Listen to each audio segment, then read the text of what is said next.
Hey everyone, welcome back to our channel. So in today's video we are going to discuss about rhizobium. So what is rhizobium? Rhizobium क्या होता है? तो rhizobium एक group होता है ग्राम nucleotide bacteria का जो सॉइल में मोस्टली प्रेजेंट होता है और इन बैक्टीरिया के पास एक स्पेशल एबिलिटी होती है। ये कौन सी एबिलिटी होती है? To form nodules around the roots. जो लेग्यूमिनस प्लांट्स होते हैं जैसे कि soybean, peas, beans, chick peas, इनके जो रूट्स होते हैं और या फिर समटाइम्स जो स्टेम्स होते हैं उन रूट्स के अराउंड नोड्यूल्स फॉर्मेशन का काम ये बैक्टीरिया करते हैं। सो ये उनकी एक स्पेशल एबिलिटी होती है। सो इन नोड्यूल्स के अंदर ये राइजोबियम्स क्या करते हैं? तो ये राइजोबियम्स जो बैक्टीरिया होते हैं ग्राम नेगेटिव बैक्टीरिया, ये यूजुअली जो एटमॉस्फेरिक नाइट्रोजन होते हैं उसे फिक्स करते हैं, क्योंकि हमने लास्ट वीडियो में देखा था कि प्लांट्स इजीली एटमॉस्फेरिक नाइट्रोजन को नहीं यूटिलाइज कर सकते। तो ये जो राइजोबियम बैक्टीरिया होते हैं ये क्या करते हैं? एटमॉस्फेरिक नाइट्रोजन को एक यूजेबल फॉर्म में कन्वर्ट करते हैं, जैसे कि अमोनिया, जो प्लांट इजीली एब्जॉर्ब कर सकते हैं और यूज़ कर सकते हैं। So how does rhizobium works? क्या मेन फंक्शन होता है राइजोबियम बैक्टीरिया का? तो first process is the infection process. तो इन्फेक्शन प्रोसेस में क्या होता है? जो बैक्टीरिया होता है, जो राइजोबियम बैक्टीरिया होता है, वो रूट हेयर्स के थ्रू एंटर करता है लेग्यूमिनस प्लांट्स में, और लेग्यूमिनस प्लांट्स में एंटर करने के बाद वो एक रिएक्शन को ट्रिगर करता है, जिसके वजह से जो रूट सेल्स होते हैं वो डिवाइड करते हैं और रूट नोड्यूल्स फॉर्मेशन होता है। इसके बाद ये जो बैक्टीरिया होता है ये इन नोड्यूल्स के अंदर मल्टीप्लाई करने लगते हैं और बैक्टीरॉइड्स बन जाते हैं। तो ये बैक्टीरॉइड्स क्या होते हैं? Non dividing nitrogen fixing forms. Second step is nitrogen fixation. तो जो एंजाइम होता है नाइट्रोजिनेज, ये नाइट्रोजिनेज एंजाइम कौन प्रोड्यूस कर रहा है? तो राइजोबियम। तो ये जो नाइट्रोजिनेज एंजाइम है, ये नाइट्रोजिनेज एंजाइम क्या करता है? एटमॉस्फेरिक नाइट्रोजन को अमोनिया में कन्वर्जन करने का काम ये एंजाइम नाइट्रोजिनेज, और ये नाइट्रोजिनेज एंजाइम कौन प्रोड्यूस कर रहा है? तो राइजोबियम बैक्टीरिया। सो ये जो अमोनिया होता है, ये अमोनिया कौन यूटिलाइज कर रहा है? तो अब ये अमोनिया यूटिलाइज करेंगे ये plants to make proteins, chlorophyll और other essential compounds. Third step is protection of nitrogenase. अब ये जो नाइट्रोजिनेज एंजाइम होता है जो राइजोबियम बैक्टीरिया प्रोड्यूस करता है वो बहुत ज़्यादा सेंसिटिव होता है ऑक्सीजन की तरफ। तो ये अपना काम ही नहीं करता ऑक्सीजन अगर होगा तो इसे हम इस नाइट्रोजन एंजाइम को क्या करना पड़ेगा? प्रोटेक्ट करना पड़ेगा। तो प्लांट एक special pink colour protein produce बनाता है, जिसे हम कहते हैं लेग हीमोग्लोबिन। सो ये जो लेग हीमोग्लोबिन प्रोटीन होता है ये ऑक्सीजन को बाइंड करता है and keeps the nodule environment safe for nitrogen fixation. तो ये जो लेग हीमोग्लोबिन प्रोटीन होता है ये नाइट्रोजन एंजाइम को क्या करता है? प्रोटेक्ट करता है। सो ये जो 3 स्टेप्स होते हैं, फर्स्ट स्टेप इज़ इन्फेक्शन।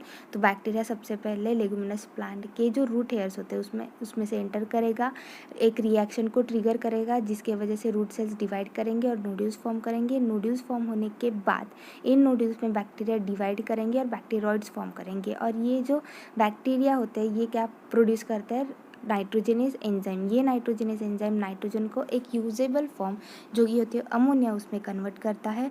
लेकिन इस नाइट्रोजनेज एंजाइम, ये जो नाइट्रोजनेज एंजाइम होता है ये बहुत ज़्यादा सेंसिटिव होता है ऑक्सीजन को, तो इसे प्रोटेक्ट करने का काम कौन करता है? तो लेग हीमोग्लोबिन। और लेग हीमोग्लोबिन जो होता है वो प्रोड्यूस करते हैं प्लांट्स। सो अब हम देखेंगे examples of rhizobium plant relationship.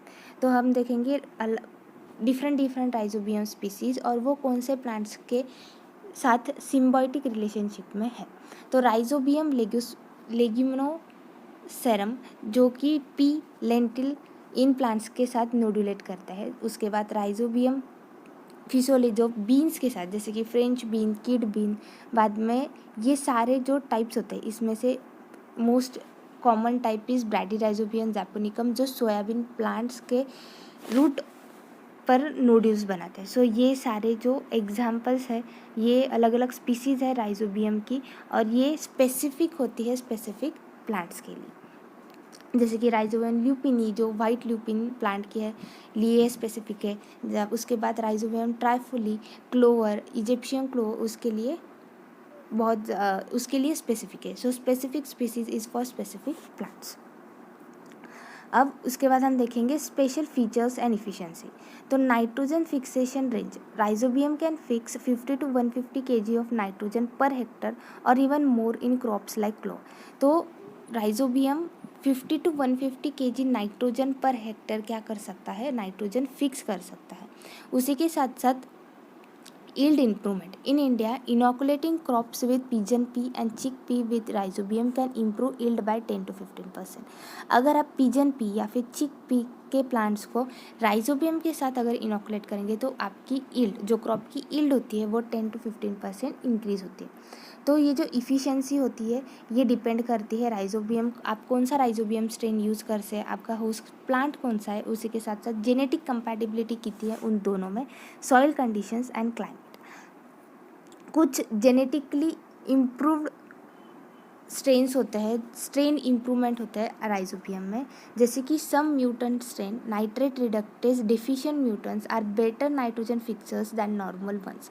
तो ऐसे म्यूटेंट स्ट्रेन जिनमें नाइट्रेट रिडक्टेज एंजाइम की, नाइट्रेट रिडक्टेज जो एंजाइम है उसकी डेफिशिएंट म्यूटेंट अगर रहेंगे तो ये deficient mutant better nitrogen fix कर सकते हैं rather than the normal ones. उसके साथ सेकेंड स्ट्रेन है HUP+ स्ट्रेन, और ये स्ट्रेन क्या करता है, रिसाइकल करता है नाइट्रोजन गैस को।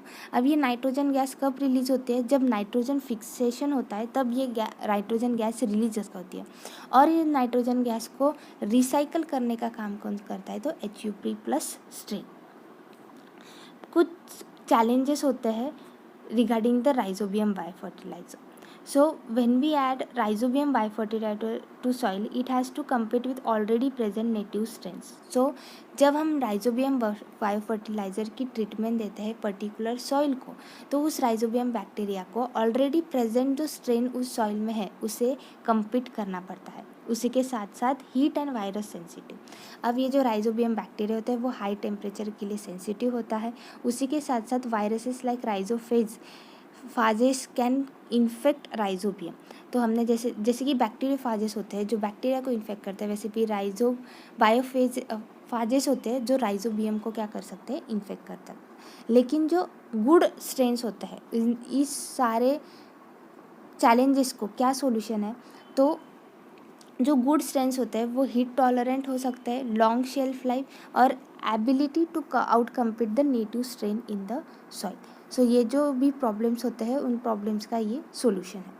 उसी के साथ साथ हम कैसे इन स्टोरेज और अप्लीकेशन कर सकते हैं, तो आप राइजोबियम बायोफर्टिलाइजर्स को सीड्स के साथ मिक्स कर सकते हो, सीड्स के ऊपर अप्लाई कर सकते हो, उसी के साथ साथ सॉइल एप्लीकेशन दे सकते हो, या फिर बाय स्प्रेइंग मेथड आप बायोफर्टिलाइज़र अप्लाई कर सकते हो अपने क्रॉप के लिए।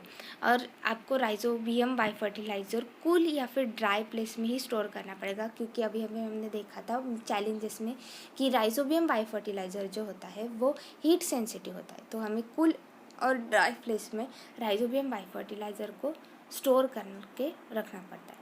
So that is all about rhizobium biofertiliser. हमने देखा व्हाट इज़ राइजोबियम बायोफर्टिलाइजर्स, इसके बाद हमने टाइप्स देखे राइजोबियम बायोफर्टिलाइजर्स के, क्या इफ़िशेंसी होती है राइजोबियम बायोफर्टिलाइजर्स की, एडवांसमेंट, हमने स्ट्रेन इम्प्रूवमेंट देखा, उसी के साथ साथ क्या चैलेंजेस और सॉल्यूशन होते हैं regarding the rhizobium biofertiliser. I hope आपको ये वीडियो समझ में आ गई होगी। अगर कोई डाउट होगा तो please let me know in the comment section down below. Thank you.